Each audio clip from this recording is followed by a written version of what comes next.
Hello, I'm John Walters, Executive Vice President at the Hudson Institute. In the Bush administration, I also served as Director of Drug Control Policy at the White House. And I wanted to speak to you about this week's visit by President Obama to Mexico.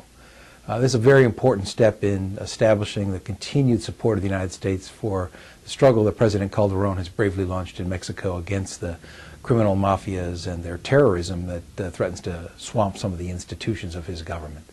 Obviously, whether he succeeds or not is not only important for Mexico, but important for the future of the United States. These groups have been incredibly violent, principally so far toward each other, but certainly also including harm to innocent bystanders and government officials trying to support the rule of law. President Obama's most important contribution here is to continue to show the United States is going to stand with President Calderon, who's taken this brave fight as a national priority of the first order. Not only going after the violence, but also reforming institutions that will help to create rule of law on a durable basis, going after corruption, strengthening the prosecutors and the courts.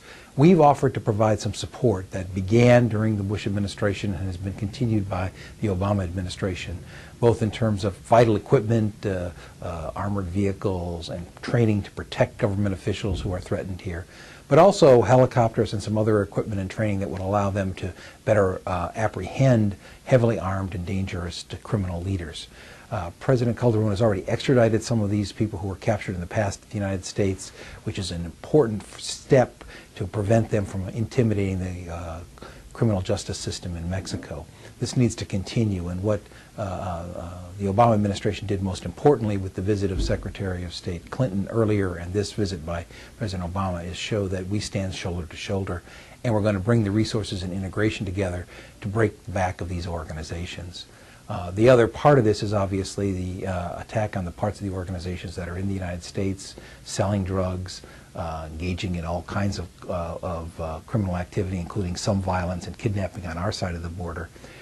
The ability to bring together information and share it while respecting sovereignty will bring long-term benefits.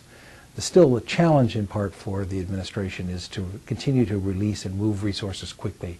There has been a particular obstacle by Senator Leahy in the Senate to already approved and appropriated money and equipment that is needed by Mexico right now. President Calderon has one term by constitutional law in Mexico. He needs to build these institutions quickly. He needs to weaken the threat as rapidly as possible so that they're at a state when he leaves office so that his successor can continue the fight.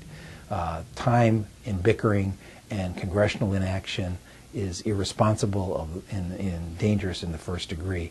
Hopefully the Obama administration can go to Senator Leahy and his staff and move this equipment and protection forward, because it would be a shame to have people's lives continue to be in jeopardy when they don't need to.